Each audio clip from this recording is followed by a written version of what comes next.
Señal directa. 13 horas ya con 30 minutos. Ya le hemos venido anunciando desde hace varios días qué es lo que pudiera ocurrir y ya ocurrió el día de ayer en el Senado, esta aprobación a la reforma al Poder Judicial, y vamos al análisis. ¿Qué son o cuáles serán las implicaciones de esta reforma? Pros y contra, porque en la vida todo hay pros y contra. Saludamos con muchísimo gusto vía Zoom a Juan Ortiz, él es analista político. ¿Cómo le va? Muy buenas tardes, bienvenido. Hola, muy buenas tardes. Muchísimas gracias por la invitación para hablar de este tema tan importante como es la reforma judicial. Y como el tiempo apremia, pues, a ver, 2 acciones a favor y 2 en contra de esta aprobación. Sí, mira, yo creo que a favor, yo creo que sí es importante el tema de evaluar el trabajo de la vigilancia de lo que hacen los jueces, magistrados y ministros. Digamos que no me gusta mucho la figura del Tribunal de Justicia, el Tribunal de Disciplina Judicial, perdón. Sin embargo, sí hacía falta este tema para revisar el trabajo de los jueces. Yo espero con el trabajo que se haga con las leyes secundarias, porque toda falta esa parte, se pudiera matizar algunas de sus funciones para que sea menos un tribunal inquisitivo y más un tribunal que permita mejorar el trabajo de los juzgadores. Y la otra cosa que sí me interesó, me gustó mucho fue que en sí la discusión de la reforma pues despertó mucho el interés de las personas sobre lo que es la discusión de una reforma constitucional, porque más allá de las protestas, más bien la cantidad de gente que estuvo atenta a la transmisión del canal del Congreso, las decisiones que se tomaban, porque aún siendo medianoche había decenas de miles, hasta más de 100,000 personas viendo lo que ocurría. Y yo creo que es importante esa parte y el potencial que pudiera tener que las personas se vayan involucrando más en los temas de la vida pública. Y bueno, sí, haciendo un hecho la reforma judicial, pues también que se involucren de una vez en el proceso de selección de aspirantes y candidatos, ¿no? Para la elección.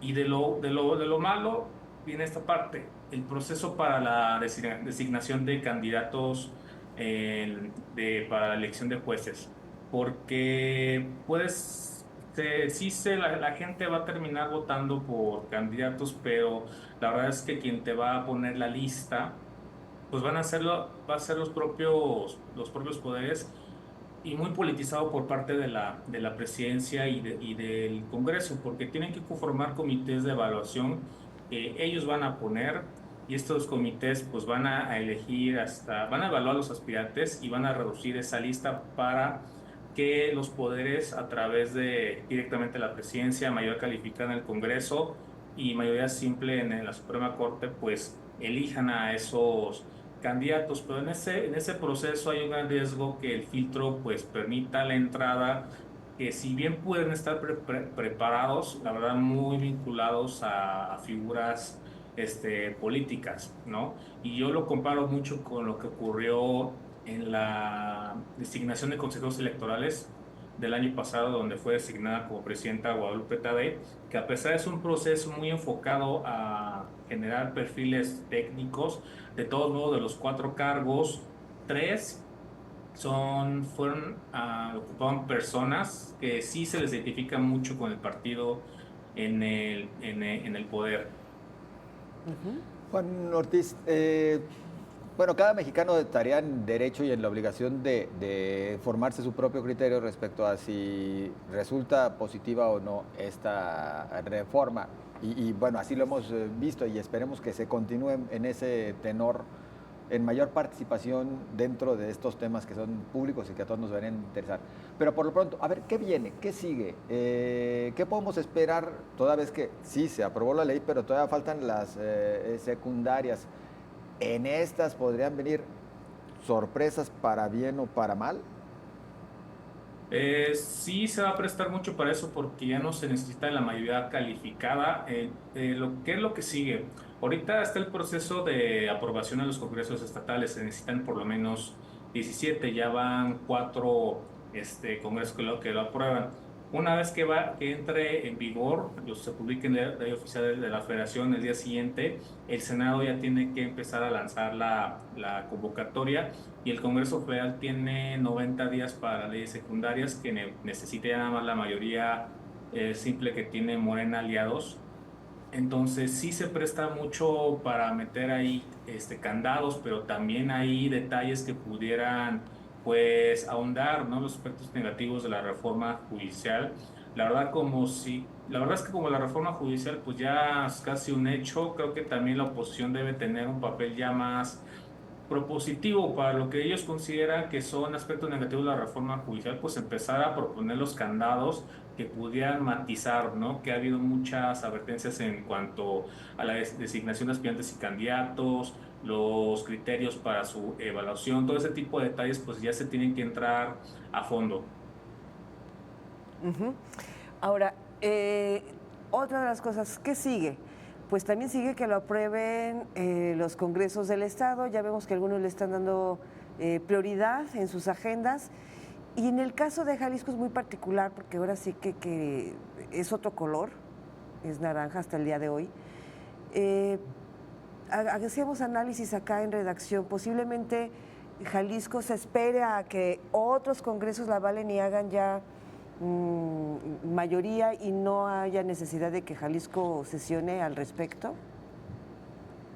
Yo creo que sí podemos esperar ese escenario de que el Congreso de Jalisco tal vez ni siquiera se llegue a aprobar, porque ya creo que tengo ahí registrado que una reforma también del presidente no se aprobó o lo dejaron muy al final, no, más bien creo que no se aprobó y salió con otros 17 congresos, que yo creo que es muy Ujú. posible, escuchando ya las posturas del gobernador y del gobernador electo.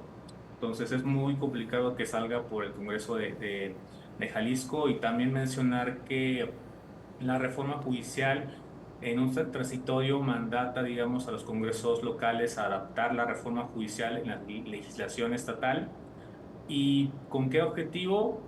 Pone como una posibilidad que hay una elección extraordinaria en los estados en 2025, pero no es obligatorio, pero sí es obligatorio que en 2027, en la elección concurrente a nivel federal, ya los estados tengan su legislación, sus procesos para que todos los estados, a más tardar 2027, también implementen un proceso de elección de jueces, que en el caso de Jalisco, como otros estados, por ejemplo, Guanajuato, creo que tienen congresos divididos, pues va a estar muy compleja esa discusión para definir primero la legislación y segundo, pues el proceso para definir sus propios aspirantes y candidatos. Yo sí creo que va a venir discusiones muy complejas de aquí a 2027, sobre todo a nivel local.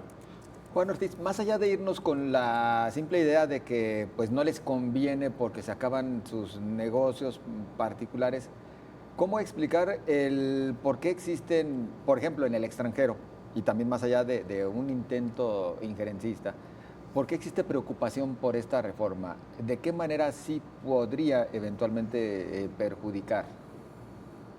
Fíjate que aquí el interés que cualquier persona, sea inversionista y demás, es tener la certeza de que, pues del Estado de Derecho, ¿no? De que las reglas existentes se cumplan. Aquí el tema que tienen con la reforma judicial es que prácticamente te remueve todas las cabezas del Poder Judicial federal y luego las locales, y se genera la incertidumbre de qué tipo de personas o perfiles van a entrar en su lugar. Y creo que esa es la preocupación, porque tú lo que tú quieres es que tus proyectos, tus inversiones, si entran en un conflicto legal, pues tengas la certeza de que tú, con tu defensa y aportando todas las pruebas, pues salgas, te den la razón los tribunales. Y el miedo es de que van a entrar personas que